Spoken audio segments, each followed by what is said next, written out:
Gen gabaasa jira miidiyaa tiiktookii irratti uummanni ahbaas jedhamtu tiiktookii kan irratti nama balleessuun uummanni kennu osoo hin beekin keessa galuun miidiyaan tokko nuuf gabaasee jira. Oduu bal'inaan adde Amiinaa Kadir isiniif dhiheessiti.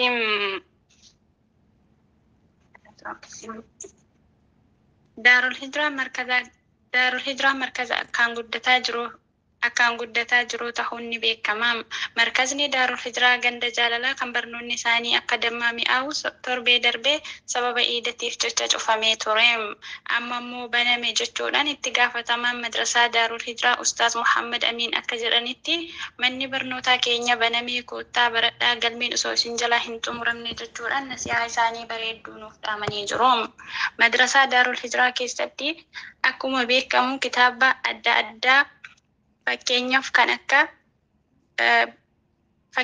kan akka Al-Qaa'idatu Nuuraaniyyaa, Kitaabu Tawhiid, Qur'aana, Kitaaba Sifatu Salaati Nabii sallallahu alaihi wasallam, Kitaaba Tawhiidaa, Kitaaba Umdatul Ahkaam min Kalaami Khayril Anaam, Tajwiid kanaa fi kan kana fakkaatu barsiisuun isaanii ni yaadatama.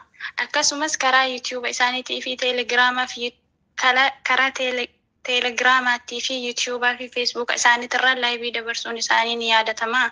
Kanaafuu dhaggeeffadhaa irraa baradhaa jechuun dhaamsa keenya. Daarul Hijiraan akkuma beekamu har'a cidha qaban. Adde Faayidaa Jamaal itti aantuu madrasaa Daarul Hijiraa yookiin Amiira madrasaa Daarul Hijiraa waraqaa yaamichaa garee gamtaatii fi akkasumas keessummootaaf ustaazota hundaaf waraqaa erganii jiru. Bal'ina oduu kanaa akka itti aanutti adde Marfuwaa Mustafaa nuuf dhiyeessiti. Madrasaan Daarul Hijiraa barattoota isaanii keessaa namni 4 bultii jaarrachuu nuuf gabaasee jira.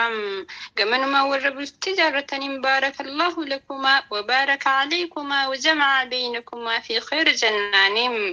Barattoonni wal fuudhan kun akka itti aantuun madrasaa Daarul Hijiraa adde Faayidaa Jamaal nuuf himanitti barattoota Daarul Hijiraa keessaa Abdussalaamii fi Maryam, Zubairii fi Zuleykaadha.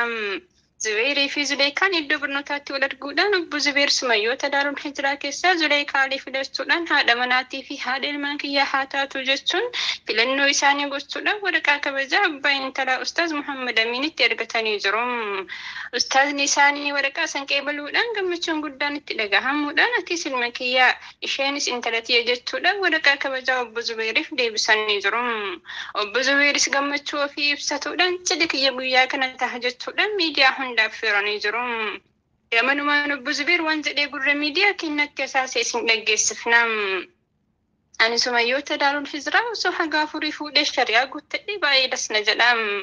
4 fuudhuu yaadus Zuleykaan tiyyaahuu bakka 4 naaf geette jechuudhaan firmaa isaa akka irratti hin fuune nuuf gaggeessee jira. Gamanumaan oduu miliqxee baatee isinitti hima. Obbo Abdussalaam akka jedhanitti yoo sumayyoonni Daarul Hijiraa hunduu akkuma Maryamii tiyyaa tanatti akhlaaqa gaarii qabaattee diina ofiisitti illee jabduu taate sumayyoota Daarul Hijiraa 4 fuudhee shari'aa guuttachuun kiyya waan hin oollem jedhee miidiyaa furguggeetti himee jira. Guyyaan irraa guyyaa gammachuuti. Nyaadhaa, dhugaa, bashannanaa nurraa hin mukaa'inaan dhaamsa kennam. Gamanumaan gara Amiinaa Kadir isin dabarsa. Oduu gaddaa. Oduu darbe keessatti iyyannoo obbo Galgaleessoo lukkuun gurraachi na jalaa badee jedhu isiniif dhiyeessinee turre. Haa ta'u malee lukkuun obbo Galgaleessoo haala suukaneessaadhaan ajjeefamee lafa jala dukkana keessatti awwaalame jedhan. Obbo Galgaleessoo fi maatii lukkichaatiif jajjabina hawwina. Hantuutaa fi adurree yookiin kaattin dafaar kan jedhaman addunyaa kana irratti duraan xalaata kan turan amma immoo araaramanii haala gaariidhaan soorata isaanii akka hojii soorataa jiran miidiyaan furguggee nuuf ibsee jira. Araarama isaanii kana hiccitiin wallaalamus baay'inaan tuutatirraa kan ka'e adurreen sodaatee nuti harka kennanne jechuudhaan araarama isaanii ibsanii jiru. Biyya keenya Itoophiyaa jedhamtu keessatti harroota fi hantuuta horsiisuudhaan addunyaa irraa tokkoffaa baatee jirti. Baay'ina hantuutaa irraa kan ka'e biyya keenya keessatti haala callee fakkeessuudhaan dirachuudhaan mormarratti miidiyaa irratti mul'achaa jira. Magaalaa Asallaa keessatti manni foonii tokko nuuf haa banamu jechuudhaan obbo Taayyee Dandahaa Chaayinaa wajjin firmaa isaanii gaggeessanii jiru.